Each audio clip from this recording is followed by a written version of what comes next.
Speaking of reliability, a podcast with good friends talking with you about reliability engineering topics.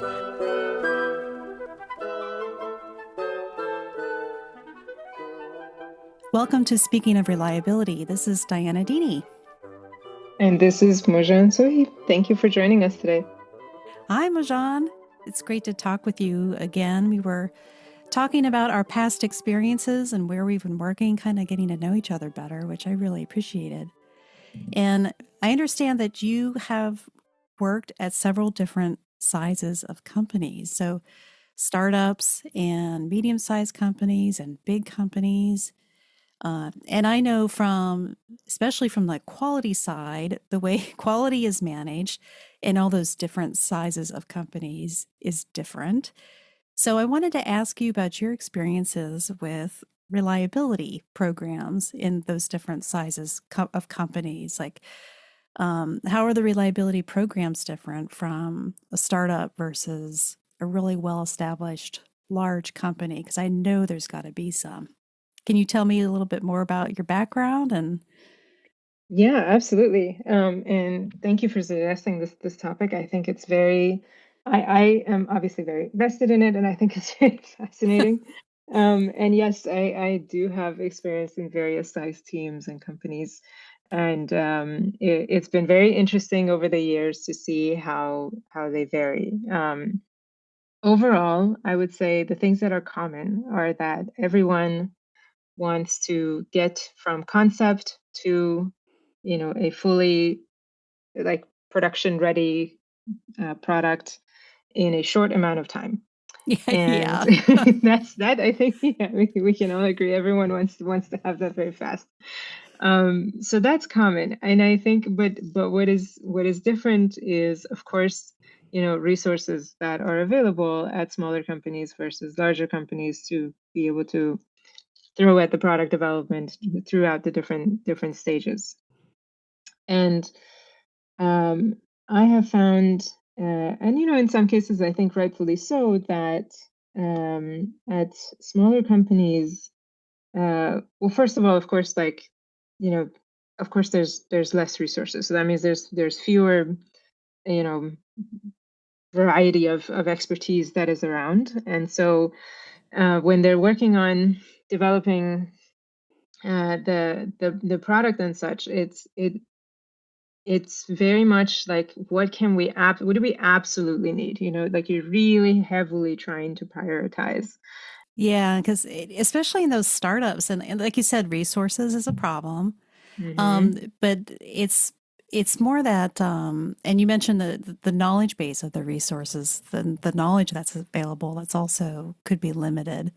So you have people working, especially probably on reliability, that maybe aren't necessarily reliability engineers officially, but they've self-studied and found some things, but they're wearing multiple hats. So they might be developing the process and working with the OEM manufacturer on supplier quality, and now they're also doing reliability engineering. I've seen that a lot. Is that what you've done in the small businesses? Have you had to wear a lot of hats? Yes, absolutely. And yes, I have seen the same thing. I think oftentimes people are working in various capacities like a reliability engineer would, without really realizing that it falls within the scope of what would nominally be reliability engineering.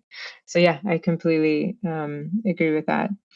The other thing I think that I've seen is that, interestingly enough, I think at sometimes at startups, because of that, you may run into problems sooner rather than later, which, for better or for worse, it kind of calls for teams to be like, interesting, that shouldn't have happened. How do we prevent that from happening again? And so it kind of broadens the reach, and usually, sometimes reliability engineers kind of come in at that stage, or maybe they come in through other through the kind of the niches. For example, it could be like, hey, we need a materials person because we need to learn about the material here. And then maybe the materials engineer, for example, is more also aware of how that ties into reliability, for example, or from a testing perspective, for instance. Have you seen that as well? Yeah. So you're saying that you see a lot of, I wouldn't say it's false starts, but a lot of feedback loops where everybody's going along, they think it's going well, and they hit a failure and they realize that there's a gap somewhere and they have to come back and fill it. Um, Yes. yeah. And even not just the startup companies, but if a company doesn't have that institutional knowledge about whatever they're developing, they could be at risk for that too, where they don't have the experience or the understanding of what they're developing. Just that it's new. So yes, I've seen a lot of times where that's where reliability engineering consultants can come in, and material scientists can come in if they have that particular problem. So yes, I've seen that too. I think one of the things that I think would be very interesting is to actually get stats on some of these things, because part of what I've seen with larger companies is that they the thing that they can do differently, because and understandably so, I think the thing that they can do differently because they're able to have the resources to have full teams for being able to um, just working on reliability, for example, is that they do have more long-term plans as well. So they can kind of set up this infrastructure for reliability that may not necessarily um, that is kind of feeding into what, for example, getting data from their customer base 3 years from now, maybe 4 years from now, kind of thing, or maybe 2 years from now. So that kind of ability to be able to set up the infrastructure for later, I think, can come in at larger companies because they are able to add resources. Whereas what I've seen also at startups is that um, they're very much like within the next like 6 months, like we just have to solve this problem, because we have to get a prototype out, so that we can for demos and for investor reviews and such for the next 6 months. So it's kind of like these 6-month portions at a time, which is very understandable. But that is another factor that I've seen, which kind of has different implications. So I have tried when I've been at with smaller teams to help figure out when you are in that situation, you know, but it's also very key to kind of think about those long-term plans, because a lot of design decisions are made early on that would be more difficult to change later on. Things like if you want more sensors and how to package them and think about the software setup and what signals are you able to get from your device. If you make those decisions early on, it's a lot easier later. But of course, it just really depends on the team and such. Yeah, yeah. It sounds like you are brought in, especially with these smaller startups, that you're brought in as the expert reliability engineer and materials engineer. It sounds like you help them to pause and think more longer term strategically uh, for their designs, just to get them to pause and think more Yes, strategically. So yes. So when you're working with them to do that, I imagine that you're talking with them about the current reliability problems or the test issues that they're coming up with or their current plan. And I'm sure that you introduce that. Is there a particular task or person within that small company that seems to really take on your suggestions and helps think longer term? Is that more of the product manager or the business owner? Yeah, that's a great question. I would say it's more the business owner, or at least it starts with the business owner, typically. I mean, of course, it depends, how small of a team we're talking, but in really small teams with startups, it is usually the business owner, I would say. I mean, they are at those stages, uh, you know, so involved with the product development. anyways, and they also have Mm. to think about long term. So I think it kind of naturally positions them in that role to be open to thinking about both in like, how do I solve the problem today, but also like, what do I need to set myself up for? How do I set myself up for success for later? Yeah, I had done some work for a medical device company, but I wasn't the primary reliability engineering consultant. They Mm, hired somebody else to, and they were small and scrappy and very agile, and much of the same attitude as what we're describing here. Just a short term, lots of design loops, bringing in experts when they need to, and that's just the way that it goes, right? It's not that it's wrong. hmm That hmm just happens to be seems to be the case of these smaller companies. But they had brought in a really good reliability person to help them develop testing. And reliability just wasn't in their wheelhouse. They weren't that familiar with it. So they asked me to come along and just review what the other reliability engineer to make sure that it was like standard practices and that it would be okay for hmm regulators. Uh, so I knew this Yeah. other reliability engineering person. I mean, he's really excellent. um, so that was a really strange position to be in. So I would do Mm, literature research and hmm just give them. I don't know. They needed reassurance that uh, this was the right thing to do. So so even though it's one of those cases where you know what you don't know, and you hmm hire the expert help, but you're still not sure if this is the right way to go. And I can see that especially with reliability engineering topics because we're talking statistics and probabilities and accelerated testing. hmm And if you're really not familiar with it, it does seem a little bit woo, right? It's Yes. like black box. Uh, you want us to do this and then we'll get this answer. Um, so what are some of the things that you've done to kind of help walk them through that learning curve? And were they excited to adopt reliability things or not really? Mm.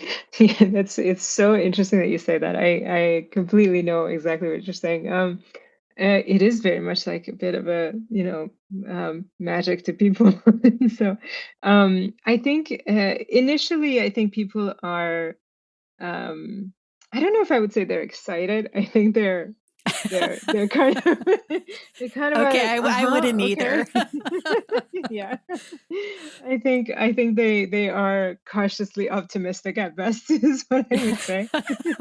They're just like, okay, sure. You're saying that's, yeah, we can do that, sure. And then so I think just kind of walking them through, um the tools and if even something like a DFMEA, right? Like you kind of just walking them through that and um like breaking down the functions and then thinking about the failure modes and then what how do you okay, what are we going to do about this? I think that in itself, once they realize that they just sitting through that exercise, what I've seen happens is that they look at the they look at the outcome, which in my experience, many of the times it ends up being, oh, we have like we really need to select a different material here. We didn't realize that that level of exposure is there, for instance. Mm, And so I think seeing that in come out of a this particular structure of reviewing risks is helps them be like, okay, and they get kind of a little bit one step closer to seeing what the impact is. And then usually after that there's the next phase is testing, so then they get through testing and then results come up, and typically if it's been done well, then your test should show what you what what you are expecting, or at least show you something that is like, oh wow, I didn't, that's, yeah, we definitely need to solve that problem. That's a good problem to find. So seeing that the impact of the analysis and then seeing the impact of the test results is always helpful for people to gain a little bit more confidence. The biggest thing that I've seen is, and this usually happens, of course, when you have the data, right? Once you've gone through testing, or you have unfortunately, there's been an issue, and you've gathered the data to now try and do forecasts of, like, yeah, okay, so based on this Weibull analysis, for example, we can, we should expect that the failure rate is going to increase, and this is how much time we have, and this is the kind of measure that we should put in place. The data I've seen, once people understand, see that, and then understand how to read them, the tables and the plots, Yeah. that's a big win. At that point, usually people are like, okay, I definitely need to know more about that. so yeah, that's usually the trajectory that I've seen it So going. just demonstrating the value of the mental analysis exercise of risk analysis to Yes. develop the test, which then gives all that data, which then I'm sure it's data that they can make decisions against. Yes. Yes, So exactly. yeah, I can see that being a very powerful trajectory for a startup, smaller company getting introduced to reliability. Now, Hmm. for the big behemoths that already have an established reliability team and a reliability program, I've had a different experience. Still some resistance, I guess, but it's more like hey, we have this team over here and we don't know what they do. Again, it's still black box woo. This reliability engineering team is calculating something weird and making us break things. That's where I've experienced a lot of pushback from the product managers, because like you talked about in the Mm. beginning, they want to get it done and they want to get Hmm. it done fast and they're managing budgets. So, Hmm. I mean, they're responsible for the timeline and the budget. So they have every right to ask questions, to challenge decisions. I mean, that's their job. Hmm. Um, but there was a project where it was a tube, and we were injecting fluid through it, and it was multiple lumens, and at some certain length the tip would oscillate. Um, so we got that design fixed so that we didn't want it to oscillate, jiggle back and forth. Hmm. So we figured that out. What are the ranges with this, and we did reliability testing. But then same design, but they completely changed the tip. And we were like, well, you have to do testing. We're like, why? We did all this other testing. So it was Hmm. just explaining, like, sometimes you have to stand strong, like this is why we need to do it. We don't understand how it's going to react or what it's going to do. Hmm. So so at the bigger companies, there's still pushback for budgetary reasons and time. And I don't know, is that similar to what you see too, or do you see things a little different? Is it a little easier because it's more ingrained into the culture? I think, no, I've seen the same thing. Mm. It kind of goes back to, what we were saying about product development timelines. I think because the timelines are getting shorter and shorter, of course, at a big company, like, the extent of tests that you can do outside of regulatory and compliance is a little bit bigger, but it's still, there's definitely, I've been in many meetings where, with the program teams, where there has been pushback on the timeline for the tests that we are saying. And so, part of it, um, is, and what I get challenged with is that, like you said, understandably, that, the program team has the right to be asking those questions. Do you really need to run a test, for this long? Like, do we really need to run it at this level? Can we do something else? For example, like, is there a lot of times it's virtual, is there virtual analysis that can tell us the same thing? And so, in those cases, I what sometimes I think it's justified. Like, well, okay, all right, like I can maybe do a test at a different level. Maybe I do a material test that then informs, you know, part of how the component is going to behave. Mm-hmm. But then you have to, of course, there's many assumptions that, that go into that. So it usually turns into like, okay, I will do part of, our risk assessment with this test. I'll do part of it with this test. And this is what we will know. If we run the test that I'm saying, this is what we will know. We'll have more information, of course, about how the component is going to behave under given conditions. So are we okay with that? Are we not okay with that? And I think like kind of presenting like option A and option B with the different information that it's going to give back to program has worked well, because That, then program can yeah, decide. that's a great idea. I really like that. So it's not just talking about timelines and costs, but you're also demonstrating the data because that's also, oh, I mean, that's why we're doing the testing. But data is also worth it when it comes to the project timelines in order to, because success is a factor that's measured, right? Mhm. Um, I think that's a great idea to not just present this or nothing. Obviously, you want to work with people and give options, but to show it in Mhm. terms of what's the difference in the decision you'll be able to make and your confidence in it. Yes, exactly. Because then it's more informed. And I think if I'm a program manager, I would want to know that, right? Because then I can take into account, or even the product manager, right? I can take into account the risk against the business, because reliability is a part of it, but it's not the only thing. There's other big decisions, like how you meet the product time frame. It can really impact the company's future, for instance, for example, in terms of the business. And so weighing that against the other the impact of other other parts of the business, I think is very important. So I would want to know that. Yeah.